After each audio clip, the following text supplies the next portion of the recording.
तो last part में हमने देखा था कि जिन ब्रेक थ्रू करके सेंट लेवल पर आ गया था। इधर बीजियम कॉन्टिनेंट के लोग कुछ आउटर वर्ल्ड के लोगों के साथ फाइट कर रहे थे, जहां उनमें से एक बंदा वहां से भागकर डोंगशेंग कॉन्टिनेंट में आ गया था, जहां उसका सामना जिन से हो जाता है। लेकिन जिन ने उस बंदे को अपने निर्वाणा फायर से एक ही झटके में मार दिया था। दूसरी तरफ लीजा के ग्रैंडफादर चार्ल्स का कल्टीवेशन लेवल बढ़ाने में मदद कर रहे थे, लेकिन चार्ल्स उनकी बात से गुस्सा होकर उन पर हमला कर देता है। तभी वहाँ पॉल भी आ गया था। साथ ही आउटर वर्ल्ड से शी युआन नाम का बंदा लीजा के ग्रैंडफादर की बॉडी को अपने कंट्रोल में ले लेता है, जिसके बाद शी युआन ने पॉल को बताया था कि मास्टर ने उसे लीजा को बूजी वर्ल्ड में लेकर आने को कहा है। इसके बाद वो चार्ल्स को अपनी पावर से पकड़ लेता है। अब आगे तो इस पार्ट की शुरुआत में हम स्कॉट को देखते हैं, जो कि एक जगह बैठकर कल्टीवेशन कर रहा था। जिसके बाद हम एक लेडी को उसकी नींद से जागते हुए देखते हैं, जिसकी एक आंख ओपन करते ही स्कॉट अपने कल्टीवेशन से गिर जाता है। तो स्कॉट की सर्वेंट जल्दी से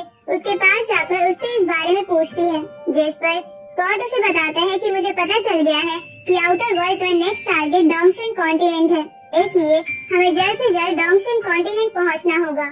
अगले सीन में हम जिन को देखते हैं, जहां उसके पास लूका, पीटर के साथ साथ उसके सभी दोस्त भी आए हुए थे। तभी स्वॉर्ड डायनेस्टी से भी अम्ब्रेला गर्ल और बाकी के लोग वहां आ जाते हैं, जिसके बाद अम्ब्रेला गर्ल और चेंग होंग के लीडर का बेटा आकर जिन के गले लग जाते हैं। तो ये देखकर प्रिंस कहने लगता है कि मैं पहली बार जिन को किसी लड़के के साथ गले मिलते हुए देख रहा हूँ। इस पर जिन उससे कहता है कि मैं तो सबके साथ ऐसे ही पेश आता हूँ, और अगर तुम्हें जलन हो रही है तो तुम भी आकर मेरे से गले मिल सकते हो। जिस पर प्रिंस उससे कहता है कि मुझे तुमसे चिपकने में कोई इंटरेस्ट नहीं है।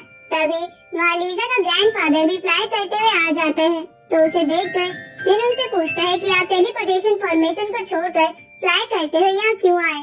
साथ ही वो उनसे पूछता है कि आखिर चार्ल्स आपके साथ क्यों नहीं आया। जिस पर लीजा का ग्रैंडफादर, जो कि अब शी युआन था, वो हिचकिचाते हुए कहता है कि वो लड़का अभी नादान है, इसलिए मैं उसकी जान खतरे में नहीं डालना चाहता। तो ये सुनकर जिन चार्ल्स को मजाक उड़ाते हुए बोलता है कि आपने बिल्कुल सही किया, क्योंकि अगर चार्ल्स हमारे साथ बैटल में चलता तो शायद वो अपनी पैंट गीली कर देता। जिसके बाद जिन सीरियस होते हुए सभी से बोलता है कि आउटर वर्ल्ड के लोग बार बार हमारे वर्ल्ड में हमला कर रहे हैं, इसलिए हमें सबसे पहले 2 फोरबिडन प्लेस, पेंगुइन लेक और स्वॉर्ड रिंग्स वाले पोर्टल को सिक्योर करना होगा। तभी एक ओल्ड मैन कहने लगता है कि आउटर वर्ल्ड वालों को हमारी पावर के बारे में बहुत कुछ पता चल गया है, लेकिन फिर भी बार बार बस सेंट लेवल के प्रैक्टिशनर्स ही यहाँ आ रहे हैं। तो कहीं ऐसा तो नहीं कि वो लोग बस हमारा ध्यान भटकाना चाहते हो। तो ये सुनकर जिन कुछ सोचने लगता है, जिसके बाद वो कहता है कि कहीं उनका टारगेट जियामू डिवाइन ट्री तो नहीं है। इसके बाद हम मास्टर ली को एक लेक के किनारे देखते हैं, जहाँ एक लेडी आकर उनसे कहने लगती है कि आखिर आपने जिन को पाथ ऑफ रीइंकार्नेशन के बारे में बता दिया, लेकिन अगर उस बंदे का प्लान खराब हुआ तो वो कुछ भी कर सकता है, इसलिए जिन को हर एक कदम सोच समझकर उठाना होगा। वो लेडी यहाँ कौन सी प्लान और किस बंदे के बारे में बात कर रही थी, वो हमें बाद में पता चलेगा। इसके बाद वो मास्टर ली से कहती है कि अब आपका इस प्लेस को छोड़ने का समय हो गया है। दूसरी तरफ हम जिन और बाकी लोगों को देखते हैं, जो कि जिन के लिए काफी परेशान हो रहे थे।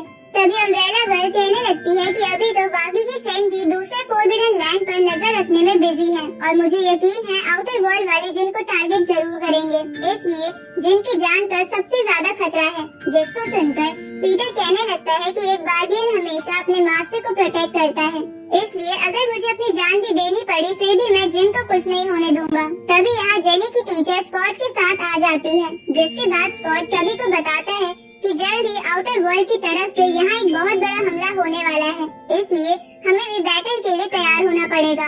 अब हम सेंडिंग लेक का सीन देखते हैं, जहाँ से आउटर वर्ल्ड का एक बंदा बाहर आ जाता है। तभी वहाँ जेनी की टीचर, स्कॉट और बाकी के कुछ लोग भी आ जाते हैं। जिसके बाद स्कॉट जेनी की टीचर से कहता है कि आप फेरी क्वीन की सीनियर हो, इसलिए आप ही बताओ कि अब हमें क्या करना चाहिए।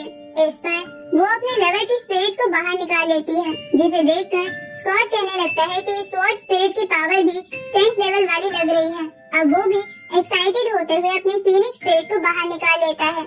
इसके बाद हम उस मॉम को जियामू डिवाइन ट्री के पास देखते हैं, जिसने काफी समय पहले जिन को स्वॉर्ड डायनेस्टी का रास्ता बताया था। तभी वो कहने लगता है कि ऐसा लगता है यहाँ बाहरी दुनिया से 3 सेंट आने वाले हैं। उसी वक्त वहाँ जिन अपने सभी सर्वेंट और शी युआन के साथ आ जाता है। तो जिन को देखकर वो मॉन्क खुश होते हुए जिन की तारीफ करने लगता है और कहता है कि तो तुम अपने कर्ज को सप्रेस करके सेंट लेवल पर पहुंच गए हो। उसी वक्त वहाँ बाहरी दुनिया के सेंट आने लगते हैं, जिसे देखकर वो मॉन्ग कहता है कि मैं तो कब से इस बैटल का इंतजार कर रहा था।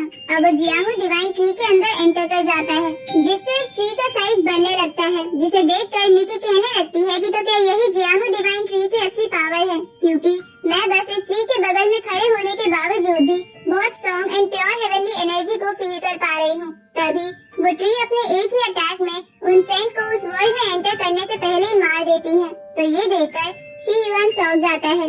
उसी वक्त जिन कहने लगता है कि ये तो बहुत मामूली सी बात है, क्योंकि जियामू डिवाइन ट्री के पास एंशिएंट एंसेस्टर रूट है, जिसकी मदद से वो सेंट किंग के लेवल वाले बंदे को भी हरा सकता है। तो ये जानकर शी युआन थोड़ा घबराने लगता है। तभी निकी कहती है कि यहाँ खड़े खड़े मैं बहुत बोर हो रही हूँ, इसलिए क्यों ना अब हम घुसपैठिए को मार दें। और इतना कहने के बाद जिन की सभी सर्वेंट शी युआन के ऊपर अपने स्वॉर्ड को रख देती है। तो ये देखकर शी युआन कहने लगता है कि तो तुम्हें पहले से ही मेरे बारे में पता चल चुका था।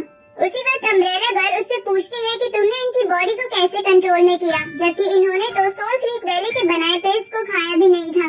इस पर शी युआन बोलता है कि किसी काम को करने का एक ही मेथड नहीं होता है। साथ ही वो कहने लगता है कि तुम सबको मेरे वूजी वर्ल्ड के सामने घुटने टेक देने चाहिए, क्योंकि तुम हमारे मास्टर के सामने कुछ भी नहीं हो।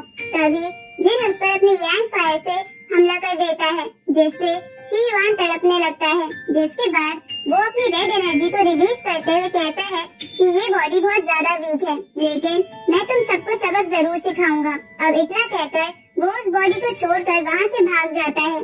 तभी वहाँ उस ट्री के अंदर से निकलकर वो मॉन्ग भी आ जाता है। उसी वक्त वहाँ पोर्टल फिर से ओपन हो जाता है और उसके अंदर से वो पैलेस बाहर निकलता है, जिसका नाम हेवनली गेट था और यही एक वर्ल्ड से दूसरे वर्ल्ड में जाने का जरिया था। तभी जिन चिल्लाते हुए बोलता है कि चाहे तुम कितने भी पावरफुल हो, लेकिन अगर तुमने मेरे स्वॉर्ड रेन में एंटर करने की कोशिश की तो इसका अंजाम बहुत बुरा होगा। और जिन के ऐसा कहते ही ये पार्ट यहीं पर एंड होता है।